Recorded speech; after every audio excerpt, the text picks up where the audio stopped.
Hello दोस्तों, I hope आप सब अच्छे होंगे।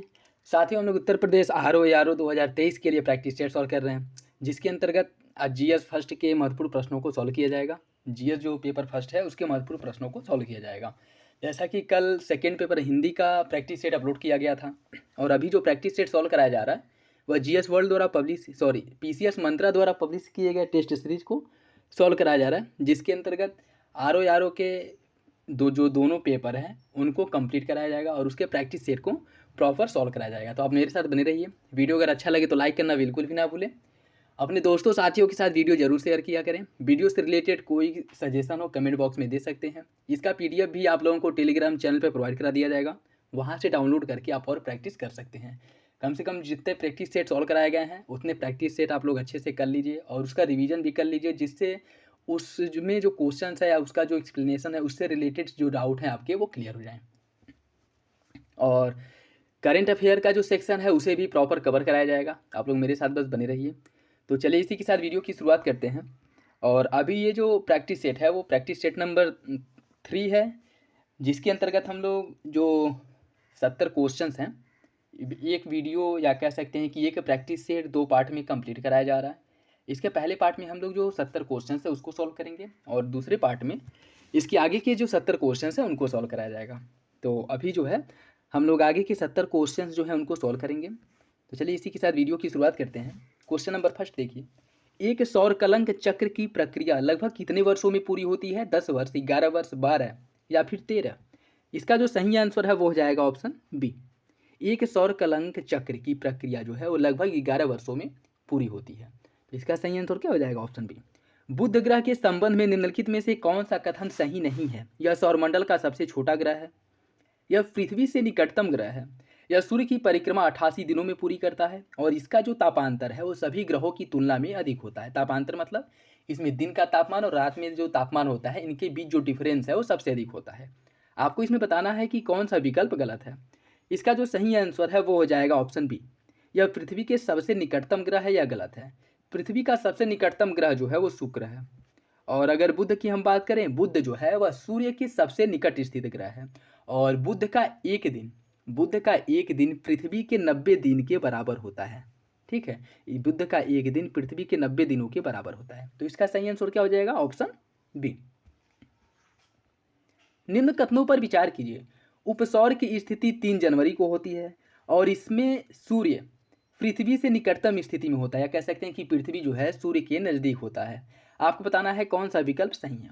इसका सही आंसर हो जाएगा ऑप्शन सी। दोनों विकल्प सही हैं। देखिए, पृथ्वी, सूर्य और पृथ्वी चंद्रमा से रिलेटेड 4 कुछ वो शब्दावलियाँ हैं जो एग्जाम में पूछे जाते हैं और पूछा भी गया है। जैसे उपसौर क्या है? उपसौर में पृथ्वी और सूर्य के बीच की जो दूरी है वो न्यूनतम हो जाती है। ठीक है, उपसौर में पृथ्वी और सूर्य के बीच की दूरी न्यूनतम हो जाती है। अपसौर, अपसौर में क्या होता है? अपसौर में सूर्य और पृथ्वी के बीच की जो दूरी है वह क्या हो जाएगा? वह अधिकतम हो जाता है।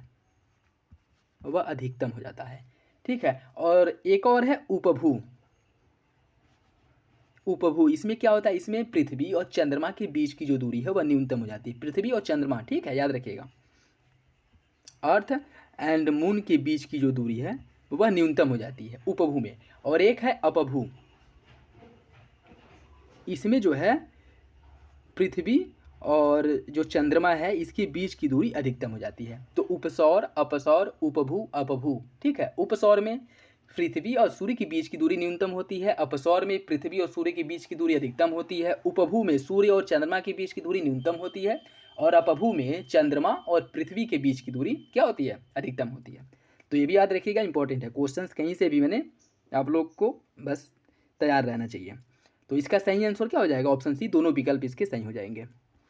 निम्नलिखित में से कौन सा देश मकर रेखा पर स्थित नहीं है? अर्जेंटीना, चिली, ब्राजील या फिर सूडान? इसका जो सही आंसर है वो हो जाएगा ऑप्शन डी। सूडान जो है यह मकर रेखा पर स्थित नहीं है। मकर रेखा पर कुल 12 देश हैं जो मकर रेखा पर स्थित हैं, जिसमें अगर इनकी हम बात करें तो Chile, Argentina, Brazil, Paraguay, French Polynesia, Botswana, Namibia, Togo, दक्षिण अफ्रीका, मोजाम्बिक, मेडागास्कर और ऑस्ट्रेलिया, यह सभी देश जो है मकर रेखा पर स्थित हैं। तो यह संख्या याद रखिएगा कि मकर रेखा पर टोटल 12 देश ऐसे हैं जो मकर रेखा पर स्थित हैं। और अगर कर्क रेखा की बात करें तो कर्क रेखा पर कितने हैं? कर्क रेखा पर कुल जो है 18 देश ऐसे हैं जो कर्क रेखा पर स्थित हैं। और अगर विषुवत रेखा पूछ ले, विषुवत रेखा पर कितने हैं तो 13 हैं। ठीक है, विषुवत रेखा पर 13 हैं।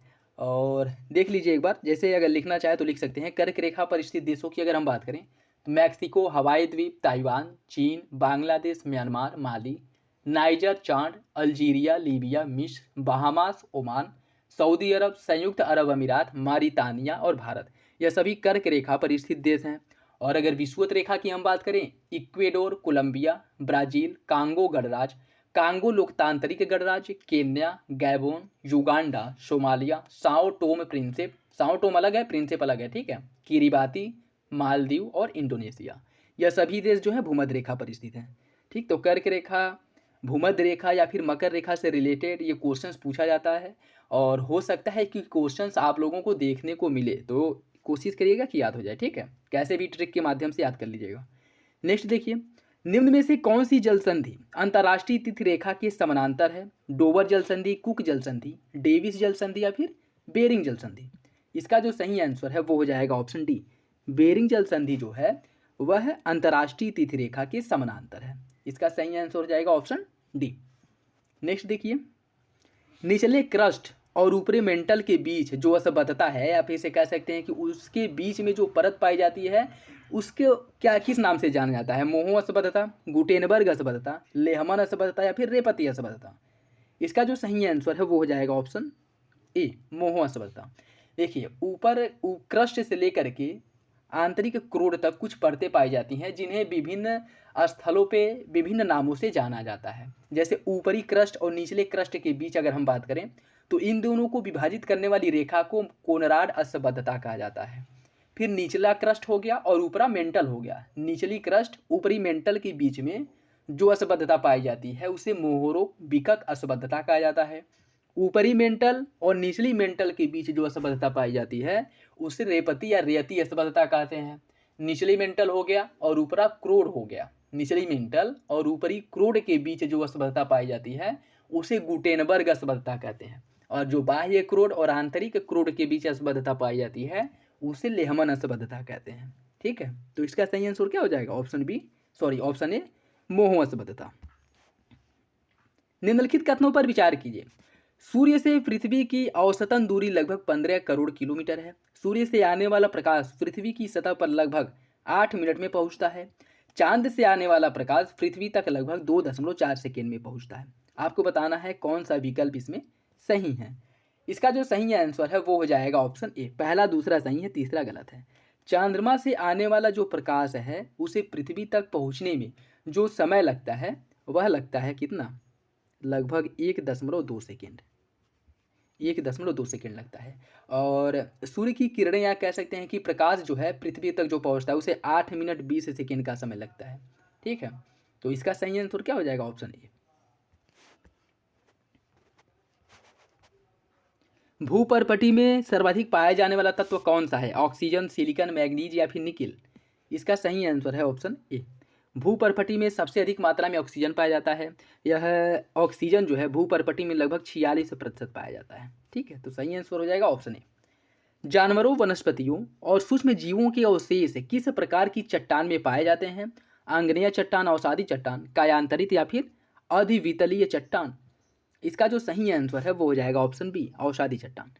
देखिए, अग्नेय और रूपांतरित चट्टानों के अपर्दन और निक्षेपण के फलस्वरूप जो चट्टान का निर्माण होता है उसे अवसादी चट्टान कहते हैं, जो परतदार होता है। इसमें जानवर, वनस्पति, सूक्ष्म जीवों के अवशेष पाए जाते हैं। और अवसादी चट्टानें जो हैं वह संपूर्ण क्रस्ट का जो ऊपरी मंडल है, कह सकते हैं कि ऊपरी जो क्रस्ट है उसके कुल भूभाग का 75% पर जो है अवसादी चट्टानों का ही विस्तार है। ठीक है, तो सही आंसर इसका क्या हो जाएगा? इसका सही आंसर हो जाएगा ऑप्शन बी, अवसादी चट्टान। निम्नलिखित कथनों पर विचार कीजिए।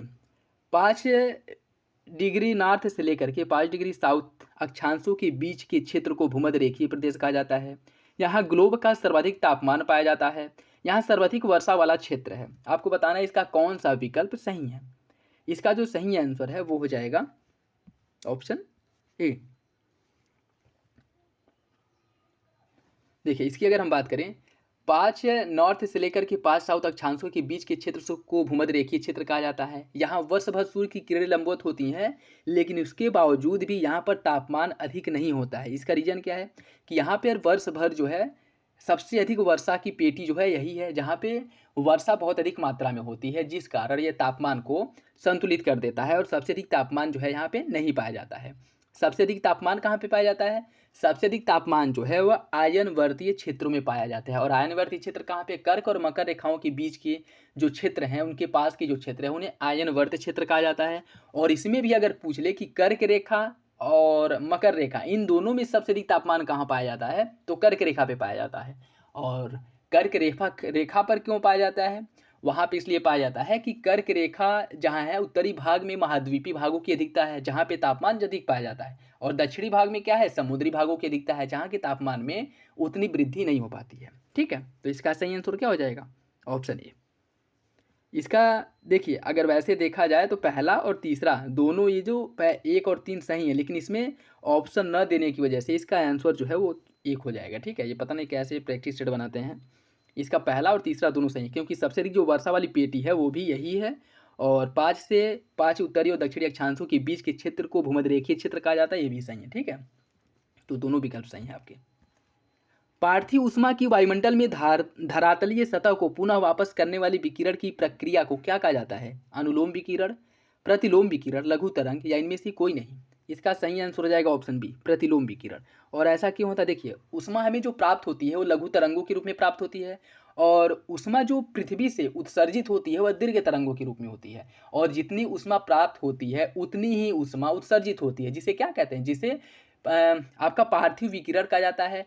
और इसी के माध्यम से जो है इस संतुलन जो है ऊर्जा का, ऊष्मा का, वो बना रहता है। लेकिन अगर वायुमंडल की निचली परत में जैसे बादल हो या जलवाष्प हो या धूल कण हो, ये जब बहुत ज़्यादा अधिक मात्रा में मौजूद होते हैं, तो जो ऊष्मा पृथ्वी से उत्सर्जित होती है या इनसे टकरा करके पुनः वापस आ जाती है, जिससे क्या होता है कि पृथ्वी के निचले वायुमंडल और पृथ्वी के तापमान में जो है थोड़ी बहुत वृद्धि हो जाती है, जिससे, और ऐसा रोज रोज एक कंटिन्यू प्रक्रिया जब चलती है तो निचले वायुमंडल के तापमान में वृद्धि हो जाती है। ठीक है, और इससे क्या होता है कि इसी को हम लोग ग्रीन हाउस प्रभाव या ग्रीन हाउस इफेक्ट कहते हैं। तो इसका सही आंसर हो जाएगा ऑप्शन बी, प्रतिलोम विकिरण के माध्यम से पृथ्वी से ऊष्मा पुनः जो है वायुमंडल में उत्सर्जित होती है। सही आंसर हो जाएगा ऑप्शन बी। निम्नलिखित में से कौन सी सतह अधिकतम एल्बिडो उत्पन्न करती है? वन आच्छादित सतह, मेघाच्छादन, मरुस्थल, या फिर हिम आच्छादन? पहले ये समझ लीजिए कि एल्बिडो क्या है। एल्बिडो मतलब ये होता है कि कौन ऐसा पदार्थ है या फिर से कौन ऐसा सतह है जो सूर्य से ऊष्मा जो आ रही है उसको सबसे अधिक उत्सर्जित कर दे रहा है। ठीक है, उससे जो है क्या कहते हैं कि टकरा करके ऊष्मा जो है पुनः वापस हो जा रही है। तो इसमें जो है सही आंसर जो हो जाएगा आपका डी, हिमाच्छादित जो क्षेत्र होता है इसका एल्बिडो सबसे अधिक होता है। इसका जो परावर्तन है वह सबसे अधिक होता है। जो सौर से ऊर्जा प्राप्त होती है उसका सबसे अधिक परावर्तन जो होता है वह हिमाच्छादित सतहों द्वारा होता है। और पृथ्वी का जो एल्बिडो है उसे 30% माना जाता है, कि लगभग जो है ऊष्मा सूर्य से आ रही है उसका 30% जो एल्बिडो होता है वो सबसे अधिक होता है। और इसमें भी अगर सतह की बात पूछ ले तो हिम आच्छादित जो सतह होते हैं इनका जो एल्बिडो है वो सबसे अधिक होता है। ऑप्शन डी सही हो जाएगा। निम्नलिखित में से किस क्षेत्र की आर्द्रता सर्वाधिक होती है? भूमध्य रेखीय प्रदेश, उपोष्ण उच्च दाब क्षेत्र, उपोष्ण निम्न दाब, या फिर ध्रुवीय? इसका जो सही आंसर है वो हो जाएगा ऑप्शन ए, भूमध्य रेखीय प्रदेश में जो आर्द्रता है वो सबसे अधिक होती है। ऑप्शन ए सही है। और ऐसा क्यों होता है? क्योंकि वर्ष भर जो है कंटिन्यू यहाँ पे, जैसे यहाँ पे क्या है कि वर्षा का एक टाइम होता है कि 3 महीने बारिश होंगी, यहाँ पे वर्ष भर बारिश होती है। और 12 बजे से लेकर के 4 बजे तक, 12 से 4 बजे तक यहाँ पे वर्षा होती है, और वो भी संवहनीय प्रकार की वर्षा होती है। ठीक है, जो त्वरित झंझा बिजली की गरज चमक के साथ होती है, मूसलाधार वर्षा होती है। ठीक है, नेक्स्ट देखिए, भूमध्य रेखीय पेटी, वर्षा पेटी के बारे में निम्नलिखित में से कौन सा कथन सही नहीं है? इसका विस्तार भूमध्य रेखा के दोनों ओर 10 डिग्री अक्षांश रेखाओं के बीच में है। यह केवल संवहनी वर्षा होती है। यहाँ वर्षा की मात्रा जो है 175 से 200 सेंटीमीटर तक अंकित की जाती है। यह प्रदेश अंतर उष्ण कटिबंधीय अभिसरण के अंतर्गत अर्थात ITCZ के अंतर्गत आता है। ITCZ intra tropical conversion zone के अंतर्गत आता है। आपको बताना है कि कौन सा विकल्प इसमें गलत है। इसका जो सही आंसर है वो हो जाएगा ऑप्शन बी। यहाँ पे केवल संवहनी प्रकार की वर्षा नहीं बल्कि संवहनीय के साथ साथ जो है यहाँ पे आपकी पर्वतीय प्रकार की भी वर्षा होती है, लेकिन सर्वाधिक मात्रा में जो है, जो सबसे अधिक मेजर वर्षा होती है वो संवहनीय वर्षा होती है। ठीक है, तो सही आंसर क्या हो जाएगा? Option B. नेक्स्ट देखिए, इटली की जलवायु को निम्नलिखित में से किस वर्गीकरण के अंतर्गत रखा जाता है? सवाना, शीतोष्ण मानसूनी, उष्ण मानसूनी या फिर भूमध्य सागरी? इसका सही आंसर हो जाएगा ऑप्शन डी। इटली की जो जलवायु है वह भूमध्य सागरी जलवायु के अंतर्गत आती है। और भूमध्य सागरी जलवायु की अगर हम बात करें 30 से लेकर के 45 डिग्री अक्षांश के बीच जो है महाद्वीपों के पश्चिमी भाग में भूमध्य सागरी जलवायु पाई जाती है। 30 से 45 अक्षांश के बीच महाद्वीपों के पश्चिमी भाग पे भूमध्य सागरी जलवायु पाई जाती है। और यहाँ पे जो वर्षा होती है वह मुख्य रूप से शीतकाल में वर्षा होती है। ठीक है, और यहाँ पे जो फल पाए जाते हैं, रसीले फलों का जो उत्पादन है वह ज़्यादातर यहीं पे किया जाता है। तो इसका सही आंसर क्या हो जाएगा? Option D. पूर्वी ऑस्ट्रेलियाई धारा निम्न में से किस सागर से संबंधित है? अटलांटिक महासागर, हिंद महासागर, प्रशांत महासागर या फिर आर्कटिक महासागर? इसका जो सही आंसर है वो हो जाएगा ऑप्शन सी, प्रशांत महासागर से संबंधित है पूर्वी ऑस्ट्रेलियाई धारा। और यह जो है एक गर्म जलधारा है। पूर्वी ऑस्ट्रेलिया एक गर्म जलधारा है जो प्रशांत महासागर से संबंधित है। निम्नलिखित में से कौन सी भू आकृति पवन की निक्षेपण क्रिया से बनती है?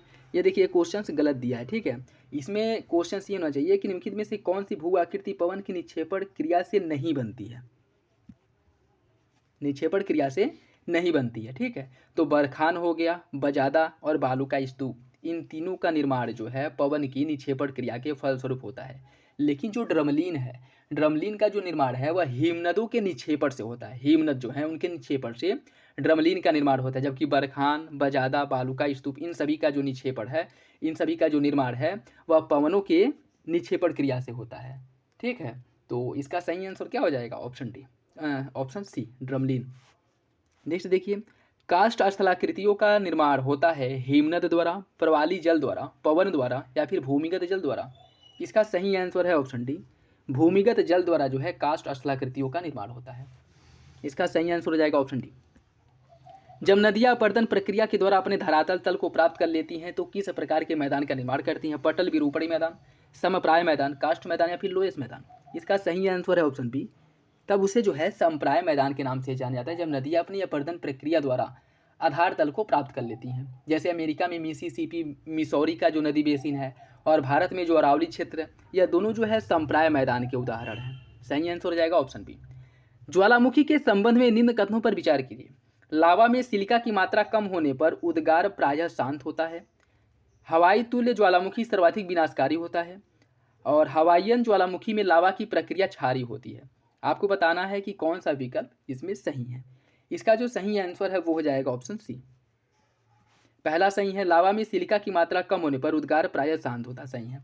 हवा जब सिलिका की मात्रा अधिक होने पर क्या होता है कि उद्गार जो है वो विस्फोटक होता है।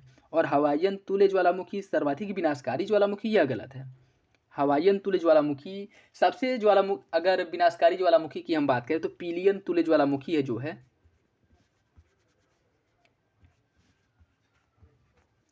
पीलियन तुल्य ज्वालामुखी यह सर्वाधिक विनाशकारी ज्वालामुखी है। और यह जो है इनके विस्फोट के आधार पर या फिर से इनके जो है अधिक विस्फोटक तीव्रता के आधार पर जो है इन ज्वालामुखियों का भी निर्धारण किया गया है। जैसे सब सर्वाधिक तीव्र ज्वालामुखी जो है विस्फोटक वह पीलियन तुल्य है, उसके बाद स्ट्रोम्बोलियन तुल्य ज्वालामुखी है। ठीक है, तो यह जो है इसमें आपका पहला और तीसरा सही है, दूसरा गलत है। निम्नलिखित में से कौन विश्व में सर्वाधिक ज्वालामुखी से प्रभावित क्षेत्र है? मध्य महाद्वीपीय पेटी, परिप्रशांत महासागरीय मेखला, मध्य अटलांटिक मेखला या फिर अंतरा प्लेटी ज्वालामुखी क्षेत्र? इसका सही आंसर हो जाएगा ऑप्शन बी, परिप्रशांत मेखला जो है यहाँ पे सबसे अधिक ज्वालामुखी और भूकंप वाला क्षेत्र यही है, जहाँ पे विश्व के 2/3 भूकंप और ज्वालामुखी जो है इन्हीं क्षेत्रों में देखने को मिलते हैं, परिप्रशांत मेखला में। तो इसका सही आंसर हो जाएगा ऑप्शन बी।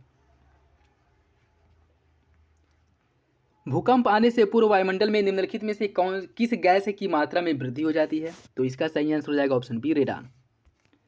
निम्न कथनों पर विचार कीजिए। भूकंप की तीव्रता का मापन रिएक्टर स्केल पर किया जाता है। वह स्थान जहां पर भूकंप का अनुभव सबसे पहले किया जाता है उसे भूकंपीय केंद्र कहा जाता है। आपको बताना है कौन सा विकल्प सही है। इसका सही आंसर है वो हो जाएगा ऑप्शन सी, दोनों विकल्प जो है भूकंप के बारे में आपके सही हैं। देखिए, जहाँ पे भूकंप सबसे पहले महसूस किया जाता है, इंगित किया जाता है, उसे भूकंप केंद्र कहते हैं। और जहाँ से भूकंप उत्पन्न होता है उसे भूकंप मूल कहा जाता है। ठीक है, उसे भूकंप मूल कहा जाता है। तो सही आंसर क्या हो जाएगा? ऑप्शन सी, दोनों विकल्प सही हैं। निम्न कथनों पर विचार कीजिए। सुनामी मूल रूप से ज्वारीय तरंगे होती हैं। सुनामी शब्द जापानी भाषा का शब्द है। आपको बताना है कौन सा विकल्प सही है। इसका सही आंसर हो जाएगा ऑप्शन बी, दूसरा सही है, पहला गलत है। सुनामी जो है जापानी भाषा का शब्द है और पहला जो है वह आपका गलत हो जाएगा। ठीक है, निम्नलिखित में से कौन सी उष्ण महासागरीय जलधारा है? क्यूराइल, कनारी, लेब्राडोर या फिर गल्फ स्ट्रीम? इसका सही आंसर है ऑप्शन डी, गल्फ स्ट्रीम जो है एक गर्म जलधारा है जिसे यूरोप में कंबल भी, या कह सकते हैं कि गर्म कंबल के नाम से भी जाना जाता है। और यह जलधारा जो है आपके अटलांटिक महासागर में प्रवाहित होता है। तो सही आंसर क्या हो जाएगा? Option D. जानवरों, वनस्पतियों और सूक्ष्म जीवों के अवशेष किस चट्टान में पाए जाते हैं? इसका सही आंसर ऑप्शन बी, औषधि चट्टानों में जो है यह पाए जाते हैं। प्रवालों के समुचित विकास के लिए जो समुद्र का जो तापमान है वह कितना होना चाहिए? औसत तापमान कितना होना चाहिए समुद्र का? इसका सही आंसर हो जाएगा ऑप्शन सी, समुद्र का औसत तापमान जो है 20 से 25 डिग्री सेंटीग्रेड होना चाहिए प्रवालों के समुचित विकास के लिए। तो सही आंसर क्या हो जाएगा? Option C. विषुवत रेखा से ध्रुवों की तरफ बढ़ने पर महासागरीय जल के औसत तापमान में क्या होगा? कमी, वृद्धि, पहले वृद्धि फिर कमी, पहले कमी फिर वृद्धि? इसका सही आंसर ऑप्शन बी, कमी आएगा। देखिए, विषुवत रेखा से सूर्य की तरफ जाने पर इसके तापमान में जो है, इसके जो औसत तापमान में कमी आती है। और ऐसा क्यों होता है? ऐसा इसलिए होता है क्योंकि जैसे हम विषुवत रेखा से ध्रुवों की तरफ जाते हैं तो जो सूर्य प्रकाश है वह तिरछा पड़ने लगता है। ठीक है, जैसे विषुवत रेखा पे सूर्य की किरण लंबवत पड़ती है, लेकिन ध्रुवों की तरफ जाने पर यह इसका प्रकाश में तिरछापन आ जाता है, जिससे वहाँ पे तापमान में उतनी कमी, मतलब वृद्धि नहीं होती है। और जो सूर्य प्रकाश है उसे बहुत लंबी दूरी तय करनी पड़ती है, तो उससे तापमान में ज़्यादा वृद्धि नहीं हो पाती है। इसलिए सूर्य विषुवत रेखा से ध्रुवों की तरफ जाने पर तापमान में क्या है? कमी होने लगती है, निरंतर कमी होती है। तो सही आंसर हो जाएगा ऑप्शन बी। निम्नलिखित में से कौन से सर्वाधिक ऊंचाई पर पाए जाने वाले बादल हैं? मेघ है, पछाव स्तरीय, पछाव मेघ, उच्च स्तरीय या फिर उच्च कपासी? इसका सही आंसर है ऑप्शन बी, इन्हें पछाव मेघ बादल कहा जाता है। और यह जो है, इनसे वो बारिश नहीं होती है, यह सफ़ेद रुई के समान दिखाई देने वाले बादल होते हैं और इन्हें चक्रवातों के आगमन का सूचक कहा जाता है। चक्रवात आने से पहले जो है यही बादल पूरे आसमान में हमें दिखाई देते हैं। तो सही आंसर क्या हो जाएगा? Option B. उत्तरी गोलार्ध में ध्रुवीय पवनों की दिशा होती है। इसका सही आंसर हो जाएगा ऑप्शन डी, उत्तर पूर्व से दक्षिण पश्चिम होती है। उत्तरी गोलार्ध में जो ध्रुवीय पवनों की दिशा है वह उत्तर पूर्व से दक्षिण पश्चिम होती है। और व्यापारिक पवन और ध्रुवीय पवनों की दिशा समान होती है। ठीक है, व्यापारिक पवन और ध्रुवीय पवनों की दिशा जो है समान होती है। व्यापारिक पवन जो दिशा है उसकी दिशा भी उत्तर पूर्व से दक्षिण पश्चिम होती है उत्तरी गोलार्ध में। ठीक है, सही आंसर क्या हो जाएगा? Option D. निम्न कथनों पर विचार कीजिए। महासागरीय जल की सतह का औसत दैनिक तापांतर 10 डिग्री सेंटीग्रेड या इससे कम होता है। सागरीय जल का उच्चतम वार्षिक तापमान जून में और न्यूनतम तापमान दिसंबर माह में अंकित किया जाता है। आपको बताना है कौन सा विकल्प सही है। इसका सही आंसर है ऑप्शन ए, पहला सही है, दूसरा गलत है। देखिए, अगर सागरीय जल का उच्चतम वार्षिक तापमान की हम बात करें तो यह अगस्त माह में दर्ज किया जाता है, अगस्त माह में दर्ज किया जाता है। और न्यूनतम तापमान जो है वह फरवरी माह में दर्ज किया जाता है। सही आंसर हो जाएगा ऑप्शन ए। किस महासागर की औसत लवणता सबसे अधिक है? हिंद महासागर, प्रशांत महासागर, आर्कटिक महासागर या फिर अंटार्कटिक महासागर? इसका सही आंसर है ऑप्शन डी, अंटार्कटिक महासागर की जो औसत लवणता है वह सबसे अधिक है। महासागरीय जल की लवणता से संबंधित निम्न कथनों पर विचार कीजिए। महासागरीय लवणता का मुख्य स्रोत पृथ्वी है। जिस स्थान या जगह पर तापक्रम अधिक रहता है और वाष्पीकरण अधिक होता है वहाँ पर लवणता भी अधिक होती है। नदियों के मुहानों वाले भाग में लवणता कम पाई जाती है। आपको बताना है कौन सा विकल्प सही है। इसका सही आंसर हो जाएगा ऑप्शन डी, तीनों विकल्प जो हैं लवणता के बारे में सही है। ऑप्शन डी सही हो जाएगा। सूर्य की बाह्य सतह से निकलने वाली ऊर्जा को क्या कहा जाता है? प्रोटॉन, न्यूट्रॉन, फोटॉन या उपयुक्त में से कोई नहीं? इसका सही आंसर ऑप्शन सी, सूर्य की बाह्य परत से या बाह्य सतह से निकलने वाली ऊर्जा को फोटॉन कहा जाता है। कह सकते हैं कि इससे जो ऊर्जा निकलती है फोटॉन के रूप में निकलती है। ऑप्शन सी सही हो जाएगा। महासागरीय जल का वह सीमा क्षेत्र या परत जहां तापमान में तीव्र गिरावट आती है उसे क्या कहा जाता है? हाइपोलाइन, जीरो लाइन, थर्मोक्लाइन या उपयुक्त में से सभी? इसका सही आंसर ऑप्शन सी, उसे थर्मोक्लाइन कहा जाता है। साथियों वीडियो अगर अच्छा लग रहा है तो लाइक करना बिल्कुल भी ना भूलें। अपने दोस्तों साथियों के साथ वीडियो जरूर शेयर कर दिया करें। और वीडियो से रिलेटेड अगर कोई कन्फ्यूजन हो, कोई डाउट हो, कमेंट बॉक्स में कमेंट करके बता सकते हैं। इसका PDF भी आप लोगों को टेलीग्राम चैनल पे प्रोवाइड करा दिया जाएगा। ठीक है, नेक्स्ट देखिए, पृथ्वी के पृष्ठ पर प्राप्त होने वाली ऊर्जा का अधिकतम अंश किस रूप में आता है? दीर्घ तरंग के रूप में, लघु तरंग, मध्यम तरंग या उपयुक्त में से कोई नहीं? इसका सही आंसर ऑप्शन बी।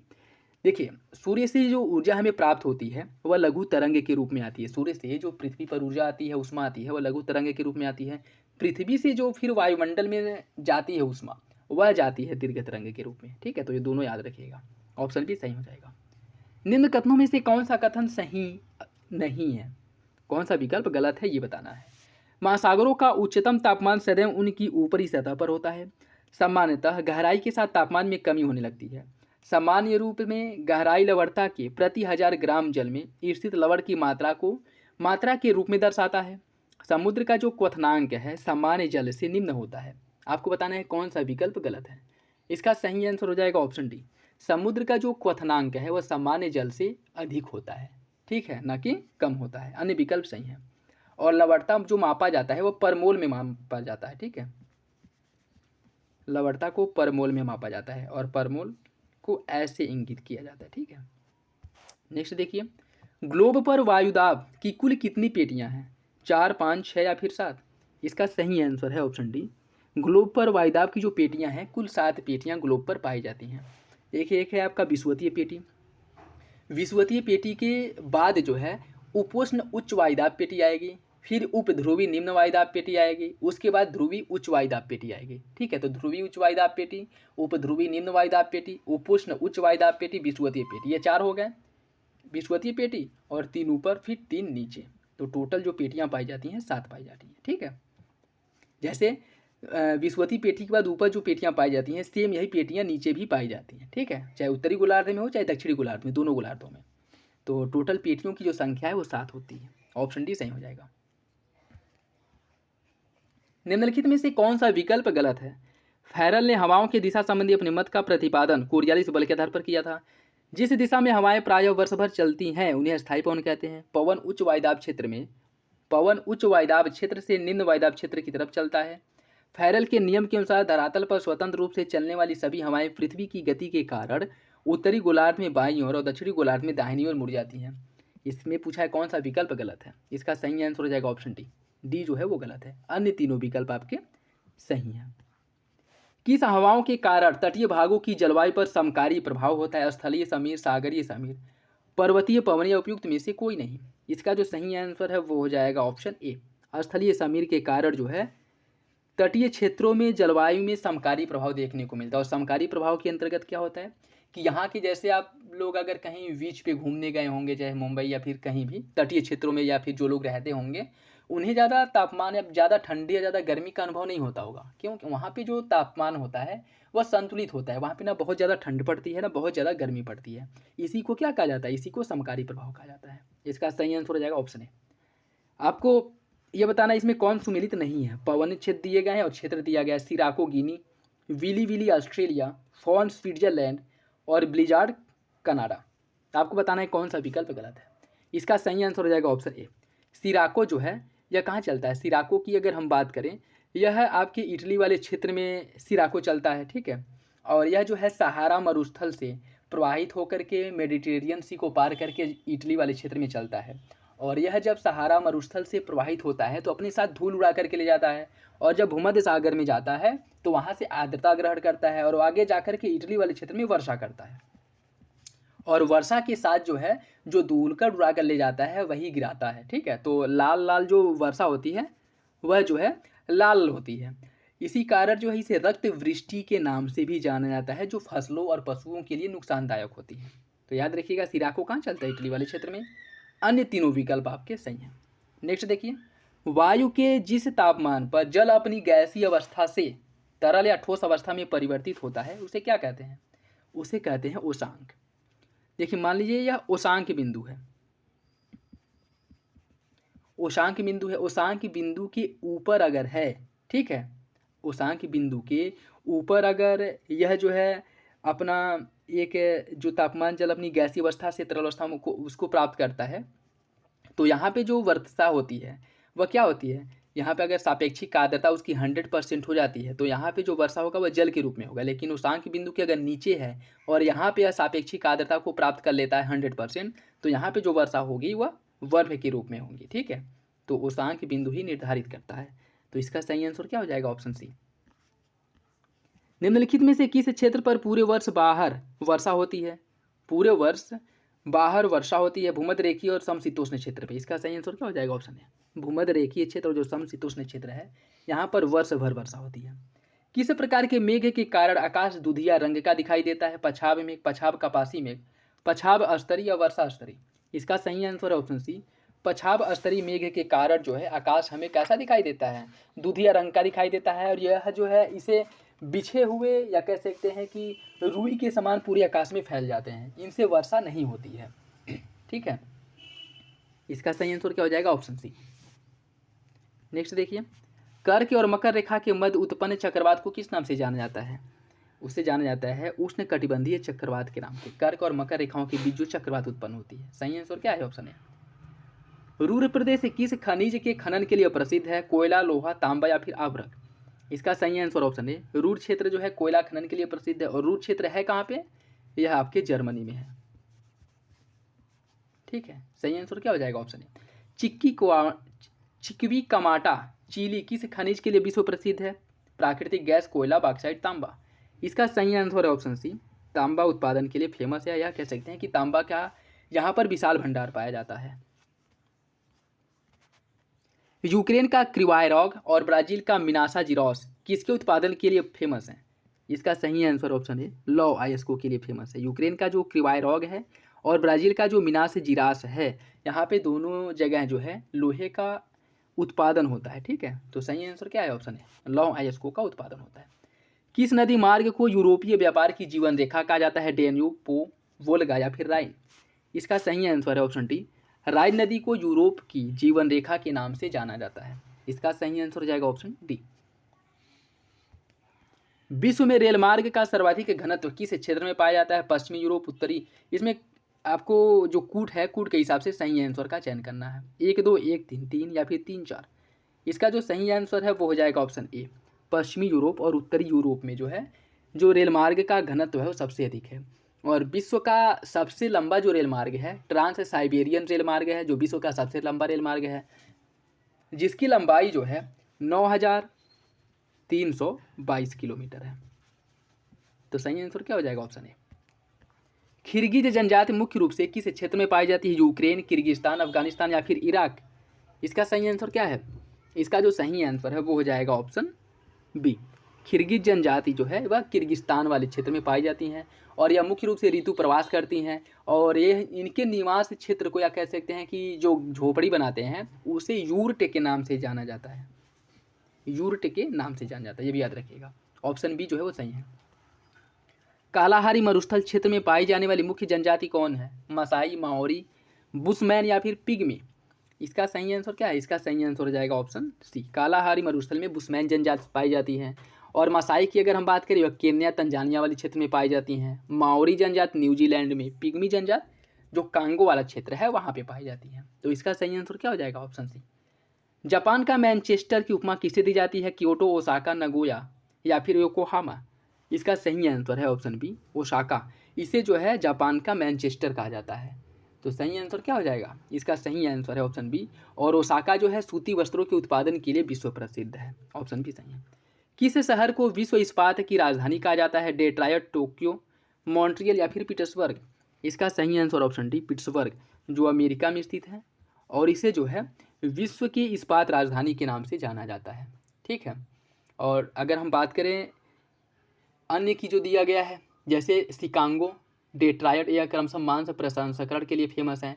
कनाडा का जो मॉन्ट्रियल शहर है यहाँ पे जलपोत, एयरक्राफ्ट और कागज़ का उद्योग के लिए यहाँ फेमस हुआ है। जापान का टोक्यो मोटर वाहन उद्योग, इलेक्ट्रॉनिक और जलयान के लिए इनका जो है यहाँ पे निर्माण किया जाता है। और इसका सही आंसर हो जाएगा ऑप्शन डी। लौह इस्पात के लिए विश्व प्रसिद्ध लॉरेन क्षेत्र किस देश में स्थित है? फ्रांस, जर्मनी, संयुक्त राज्य अमेरिका या फिर कनाडा। इसका सही आंसर है ऑप्शन ए, लॉरेन क्षेत्र जो है यह आपके फ्रांस में स्थित है। ऑप्शन ए सही है। गेहूं की सबसे बड़ी मंडी किस देश में स्थित है? चीन, भारत, फ्रांस या फिर अमेरिका? इसका जो सही आंसर है वो हो जाएगा ऑप्शन डी, अमेरिका में स्थित है। अमेरिका के शिकागो में जो है, शिकागो में स्थित है गेहूं की सबसे बड़ी मंडी। और कह सकते हैं, यही कह सकते हैं कि शिकागो जो है अमेरिका का, वह विश्व के गेहूं की मंडी के रूप में प्रसिद्ध है। सही आंसर हो जाएगा ऑप्शन डी। संयुक्त राज्य अमेरिका का सिलिकॉन वैली कहाँ पर स्थित है? शिकागो, सैन फ्रांसिस्को, न्यूयॉर्क या फिर वाशिंगटन डीसी? इसका सही आंसर है ऑप्शन बी, सैन फ्रांसिस्को में स्थित है आपकी अमेरिका का सिलिकॉन वैली। ऑप्शन बी सही है। विश्व का लगभग 90% चावल किस क्षेत्र में होता है? पश्चिमी यूरोप, अमेरिका और मध्य अमेरिका, पूर्वी चीन या फिर दक्षिण पूर्व एशिया? इसका सही आंसर है ऑप्शन डी, विश्व का 90% चावल का जो उत्पादन है वह दक्षिण पूर्व एशिया में होता है। ऑप्शन डी सही है। गेहूं, चावल, मूंगफली और गन्ना के वैश्विक उत्पादन में कौन सा देश दूसरे स्थान पे है? इसका सही आंसर हो जाएगा ऑप्शन ए, भारत। गेहूं, चावल, मूंगफली, गन्ना, इन तीनों के उत्पादन में भारत जो है पूरे विश्व में दूसरे नंबर पे है। यह मृदा अधिक तापमान और कम वर्षा वाले क्षेत्रों में पाई जाती है। इसमें ह्यूमस की मात्रा कम होती है। प्रकृति में क्षारीय मृदा यह कहलाती है। यह किस मृदा की बात की जा रही है? दोमट, लैटराइट, कपासी या फिर मरुस्थलीय? इसका सही आंसर है ऑप्शन सी, मरुस्थलीय मृदा की बात हो रही है। सही आंसर क्या है? Option C. बहुत छोटे जोत के साथ 2 या 3 फसलों को भली भांति उन्नत पशुपालन किस प्रकार की कृषि के अंतर्गत आता है? निर्वाह कृषि, स्थानांतरित कृषि, वाणिज्यिक या फिर गहन? इसका सही आंसर ऑप्शन डी, यह गहन कृषि के अंतर्गत आता है, जिसके अंतर्गत जो जोत का आकार है वो छोटा होता है। उसी में जो है कई फसलों का उत्पादन एक साथ किया जाता है और उसके साथ साथ पशुपालन को भी उसमें किया जाता है, तो वह जो है गहन कृषि कहलाती है। सही आंसर हो जाएगा ऑप्शन डी। दक्षिण अमेरिका महाद्वीप का सर्वोच्च शिखर कौन सा है? माउंट मैकिनले, माउंट एकांकागुआ, किलिमंजारो या फिर एटलस? इसका जो सही आंसर है वो हो जाएगा ऑप्शन बी। दक्षिण अमेरिका का जो सर्वोच्च शिखर है वो है माउंट एकांकागुआ, जो आपके एंडीज पर्वत पर स्थित है। मैकिनले की अगर हम बात करें, मैकिनले जो है यह उत्तरी अमेरिका की सर्वोच्च चोटी है जो अलास्का में स्थित है, और यह जो है रॉकी में स्थित है, रॉकी पर्वत की सर्वोच्च चोटी है। ठीक है, ये भी याद रखिएगा। एटलस जो है यह जो है आपके अफ्रीका के उत्तर पश्चिम में स्थित है एटलस पर्वत।